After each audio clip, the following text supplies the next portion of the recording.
हरे कृष्णा। हमारे चैनल में आप सभी का हार्दिक स्वागत करते हैं। आज है अक्षय नवमी यानी आंवला नवमी।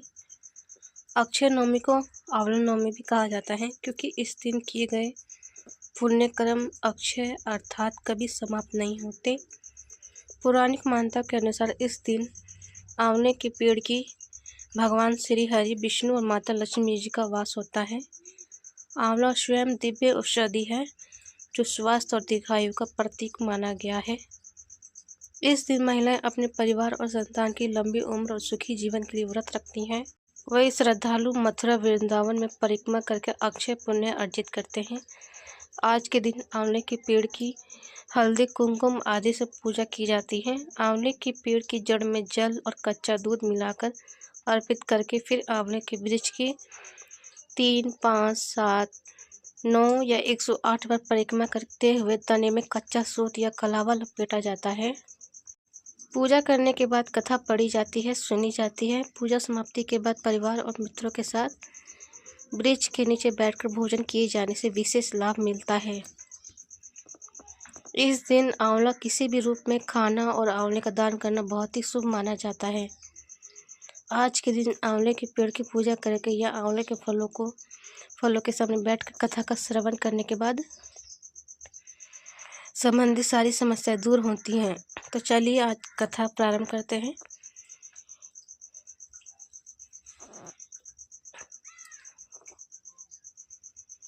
आंवला नवमी पर आंवले के पेड़ के नीचे पूजा और भोजन करने की परंपरा माता लक्ष्मी जी ने प्रारंभ की थी। कथा के अनुसार एक बार माँ लक्ष्मी जी धरती पर घूमने के लिए आई थीं। धरती पर आकर माँ लक्ष्मी जी सोचने लगी कि भगवान विष्णु और शिव जी की पूजा एक साथ कैसे की जा सकती है। तभी उन्हें याद आया कि तुलसी और बेल के गुण आंवले में भी पाए जाते हैं।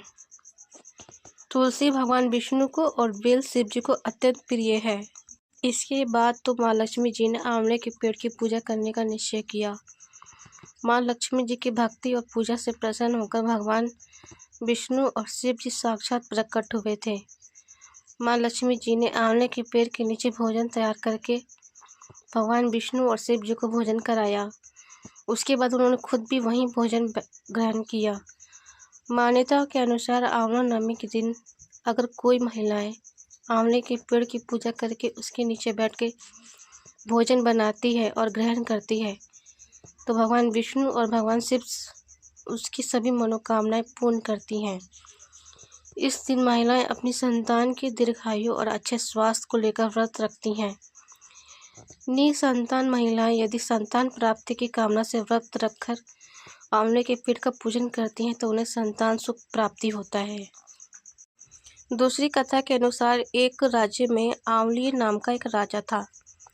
राजा ने निश्चित कर रखा था कि वो अपनी प्रजा में रोजाना 1.25 मन आंवलों का दान किया करेगा। उसके बाद ही भोजन ग्रहण करेगा। राजा अपनी प्रतिज्ञा के अनुसार ऐसा ही करता था, लेकिन उसके बेटे और बहू को ये बात बिल्कुल भी पसंद नहीं थी। इसलिए एक दिन उसके बेटे बहू ने सोचा कि राजा इतने सारे आंवले रोजाना दान करता है, इस प्रकार तो एक दिन सारा खजाना खाली हो जाएगा। एक दिन राजकुमार ने राजा से कहा कि उसे इस तरह का दान देना बंद कर देना चाहिए। राजकुमार की ये बातें सुनकर राजा को बहुत दुख हुआ और राजा ने रानी के साथ महल का त्याग कर दिया। फिर क्या था, राजा आंवले का दान नहीं कर पाए और अपनी प्रतिज्ञा के अनुसार उन्हें कुछ खाया भी नहीं। जब भूखे प्यासे 7 दिन हो गए तब भगवान को उनके ऊपर दया आ गई। इसलिए भगवान ने राजा के लिए जंगल में ही महल, राज और बाग बगीचे सब बनवा दिए और ढेरों आंवले के पेड़ लगा दिए। जब अगली सुबह राजा रानी ने ये देखा कि जंगल में उनके राज्य भी 2 गुना राज्य बसा हुआ है, तब राजा रानी से कहने लगे, रानी देखो, कहते हैं ना कि कभी भी सत्य का साथ नहीं छोड़ना चाहिए। आओ नहा धोकर आंवला दान करें और भोजन करें। राजा रानी ने आंवले दान करके भोजन ग्रहण किया और खुशी खुशी अपने नए महल में रहने लगे। उधर आंवला देवता का अपमान और माता पिता से बुरा व्यवहार करने के कारण राजकुमार के तो बुरे दिन आ गए। उसका राज्य शत्रुओं ने छीन लिया और वो दाने दाने को मोहताज हो गए। काम ढूंढते हुए एक दिन वो अपने पिताजी के ही राज्य में आ पहुंचा। उस समय उसकी हालत इतनी बिगड़ी हुई थी कि पिता ने उन्हें भी पहचाने हुए अपने यहाँ काम पर रख लिया। बेटा बहू ने भी सोच भी नहीं सकते थे कि उनके माता पिता इतने बड़े राज्य के मालिक भी हो सकते हैं। सो उन्होंने भी अपने माता पिता को नहीं पहचाना। एक दिन बहू ने सास के बाल गुथते समय उसकी पीठ पर एक मस्सा देखा। तो मेरी सास के भी तो था। हमने ये सोचकर उन्हें आंवला दान करने से रोका था कि हमारा धन नष्ट हो जाएगा। आज वे लोग ना जाने कहाँ होंगे। ये सोचकर बहू को रोना आने लगा और आंसू टपक टपक कर सास की पीठ पर गिरने लगा। रानी ने तुरंत पलट कर देखा और पूछा कि तू रोती क्यों है। उसने बताया कि उसकी पीठ जैसे मस्सा मेरी सास की पीठ पर भी था। हमने उन्हें आंवले दान करने से रोक दिया था, इसलिए वो नाराज होकर घर छोड़कर कहीं चले गए। तब रानी ने उन्हें पहचान लिया, सारा हाल पूछा और अपना हाल भी बताया। अपने बेटे बहू को समझाया कि दान करने से धन कम नहीं होता बल्कि बढ़ता है। तब बेटे बहू भी अब सुख से राजा रानी के साथ रहने लगे और आंवलों का दान करने लगे। अब सुनते हैं आंवला नवमी की एक और कथा। आंवला नवमी के दिन एक सेठ ब्राह्मणों को आंवले के पेड़ के नीचे बैठाकर भोजन कराया करते थे। साथ ही उन्हें सोना भी दान किया करते थे। ये देखकर सेठ के पुत्रों को बिल्कुल भी अच्छा नहीं लगता और वह अपने पिता से बहुत झगड़ा किया करता था। रोज़ रोज़ के लड़ाई झगड़ों से तंग आकर वह सेठ दूसरे गांव में रहने चला गया। जीवन बिताने के लिए उसने वहां एक दुकान लगाई। उसी दुकान के आगे सेठ ने एक आंवले का पेड़ भी लगाया। कृपा कुछ ऐसी हुई कि उसकी दुकान खूब चलने लगी। यहाँ भी उसने अपना नियम नहीं छोड़ा। वो आंवला नवमी का व्रत पूजन करता और ब्राह्मणों को भोजन करा के दान देता था। वही दूसरी ओर सेठ के पुत्रों का व्यापार ठप हो गया। उनके बेटों को समझ आने लगा कि वो अपने पिता के भाग्य से ही खाते थे। तब अपनी गलती समझकर वे अपने पिता के पास गए और अपनी गलती की माफ़ी मांगने लगे। फिर पिता के कहे अनुसार उन्होंने भी आंवले के पेड़ की पूजा करनी शुरू कर दी और दान भी करने लगे। इस व्रत के प्रभाव से सेठ के बेटे के घर पहले की तरह खुशहाली आ गई। काशी नगर में एक निसंतान धर्मात्मा और दानी वैश्य रहता था। एक दिन वैश्य की पत्नी से पड़ोसन कहने लगी, अगर तुम किसी पराये बच्चे की बलि भैरव बाबा के नाम से चढ़ा दो तो तुम्हें पुत्र की प्राप्ति हो जाए। ये बात जब वैश्य को पता चली तो उसने साफ मना कर दिया, लेकिन उसकी पत्नी अवसर की तलाश में लगी रही। एक दिन एक कन्या को उसने कुएं में गिराकर भैरव देवता के नाम पर बलि दे दी। इस हत्या का परिणाम विपरीत हुआ। लाभ की बजाय उसके पूरे बदन में कोढ़ हो गया और लड़की की प्रेतात्मा उसे सताने लगी। वैश्य के पूछने पर उसकी पत्नी ने सारी बातें सच सच बता दी। तब वैश्य बोला कि गोवध ब्राह्मण तथा बलवध करने वाले के लिए संसार में कहीं कोई जगह नहीं है, इसलिए तू गंगा तट पर जाकर भगवान का भजन कर और गंगा स्नान कर, तभी तू इस कष्ट से मुक्ति पा सकती है। और वैश्य की पत्नी गंगा किनारे रहने लगी।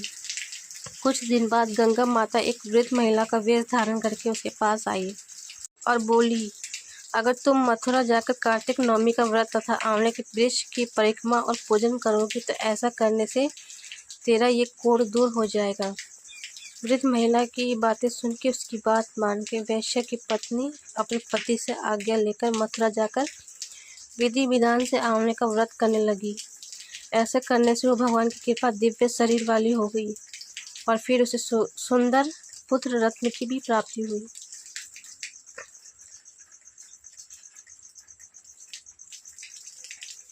पुरानी कथा के अनुसार एक बार भगवान विष्णु कई हजार वर्षों तक घोर युद्ध करने के पश्चात थक गए और फिर अपने वैकुंठ धाम में जाकर समाधि लगाकर अपने धनुष के सहारे सो गए। उसी समय देवताओं की यज्ञ करने की योजना चल रही थी। सो वे सभी भगवान विष्णु से मिलने ब्रह्मा जी और शिव जी सहित वैकुंठ आए। वहां उन्होंने देखा कि भगवान विष्णु तो गहन निद्रा में लीन है, सोए हुए को नहीं जगाना चाहिए। ये सोचकर वो सभी खड़े हो गए, किंतु बहुत देर के बाद भी भगवान विष्णु जब निद्रा से नहीं जागे तब उन्होंने सोच विचार कर भगवान विष्णु को जगाने का निर्णय किया। तब ब्रह्मा जी ने क्रीड़ा उत्पन्न किया और उसे भगवान विष्णु को जगाने के लिए कहा। ये काम करने से भविष्य का भाग मिलेगा। ये सोचकर उस कीड़े ने धनुष की रस्सी काट डाली। धनुष की रस्सी काटते ही एक भयानक शब्द हुआ और चारों ओर अंधेरा छा गया। कुछ समय के बाद जब धीरे धीरे अंधेरा छटा तो देवताओं ने देखा कि भगवान विष्णु का सिर उनके शरीर पर नहीं है। तब तो देवता अत्यंत चिंतित और भयभीत हो गए। देवताओं को चिंता मग्न देखकर ब्रह्मा जी ने कहा, देवताओं चिंता ना करो, संसार में जो कुछ भी होता है कुछ ना कुछ कारण से ही होता है और यहाँ पर बिना कारण कोई कार्य नहीं होता। हम सभी देवी पराशक्ति की आराधना करेंगे और अवश्य ही वे इस समस्या का समाधान करेंगी। ऐसा कहकर ब्रह्मा जी ने सभी वेदों को देवी की स्तुति करने का आदेश दिया। जब वेदों ने देवी की स्तुति की तो देवी अत्यंत प्रसन्न हुई और फिर एक आकाशवाणी हुई। आकाशवाणी ने कहा, देवताओं में वेदों की स्तुति से अत्यंत प्रसन्न हूँ। आप लोगों को चिंता करने की कोई आवश्यकता नहीं है। भगवान विष्णु का जो सर कटा है इसके दो कारण हैं। पहला तो इन्हें एक बार लक्ष्मी जी ने कह दिया था कि आप बिना सिर के हो जाओ, क्योंकि लक्ष्मी जी को देखकर भगवान विष्णु हंस रहे थे। दूसरा कारण हरग्रीव नाम के दैत्य का अंत करना। हरग्रीव नाम का एक दैत्य है, इसने अन्न जल सब कुछ त्याग कर 1000 वर्षों तक मेरी तपस्या की थी। उस समय इस दैत्य ने अपनी सारी इंद्रियों को अपने वश में कर लिया था और केवल मेरे एक बीजाक्षर मंत्र का जाप करता था। इसने मेरे तामसी रूप के दर्शन पाने के लिए ऐसी घोर तपस्या की। तब मैं पराशक्ति ही अपने तामसी रूप से इस दैत्य के सामने प्रकट हुई थी। देवी को अपने सामने प्रकट हुआ देखकर वो दैत्य अत्यंत प्रसन्न हुआ और उठकर खड़ा हो गया। वो मेरे इस रूप की परिक्रमा करने लगा और मेरी स्तुति की। तब मैंने उसे मनोवांछित वर मांगने के लिए कहा और उसने कहा, देवी मैं अमर होना चाहता हूँ। उसकी बातें सुनकर मेरी तामसी शक्ति ने कहा कि दैत्यराज, संसार में सभी की मृत्यु होनी है और यही संसार का नियम है। मैं इस नियम को भंग नहीं कर सकती, इसलिए तुम सोच समझकर कोई और वरदान मांगो। और फिर उसके बाद उस दैत्य ने मुझसे वर मांगा कि मेरी मृत्यु केवल भगवान हरग्रीव के द्वारा ही हो। तब मैंने ही उन्हें ऐसी मनोवांछित मृत्यु प्राप्त करने का वरदान दे दिया था। उसी समय वो दैत्य अपने बल के घमंड में आकर ब्राह्मण देवताओं और साधु जनों को पीड़ित कर रहा है और सभी को इस दैत्य के आतंक से मुक्त कराने के लिए भगवान विष्णु को हाजिर होना आवश्यक है। इसलिए आज इनका सिर काटा गया है। ब्रह्मा जी, आप एक घोड़े का सिर काटकर श्री विष्णु जी के शरीर पर लगा दीजिए। इससे उनका हव्य अवतार होगा और वे उस हरग्रीव दैत्य का अंत करेंगे। इतना कहकर देवी अंतर्ध्यान हो गई। इसके बाद देवी के आदेश अनुसार ब्रह्मा जी ने अपनी तलवार से घोड़े का सिर काटकर उसे भगवान विष्णु के शरीर पर लगा दिया और उसी क्षण भगवान विष्णु उठकर खड़े हो गए। इस तरह भगवान विष्णु का हव्य अवतार हुआ और तब हयग्रीव स्वरूप भगवान विष्णु और हरग्रीव नाम के उस दैत्य में भयंकर युद्ध छिड़ गया। उसको मारना इतना आसान नहीं था। तब भगवान विष्णु ने बहुत लंबे समय तक उसके साथ युद्ध किया। बाद में देवी जगदम्बा के वरदान अनुसार भगवान हरग्रीव के हाथों उसका अंत हो गया। कैसे लगी आपको हमारी कथा? अगर पसंद आई हो तो प्लीज़ वीडियो को लाइक करें और चैनल को सब्सक्राइब करें। हरे कृष्णा।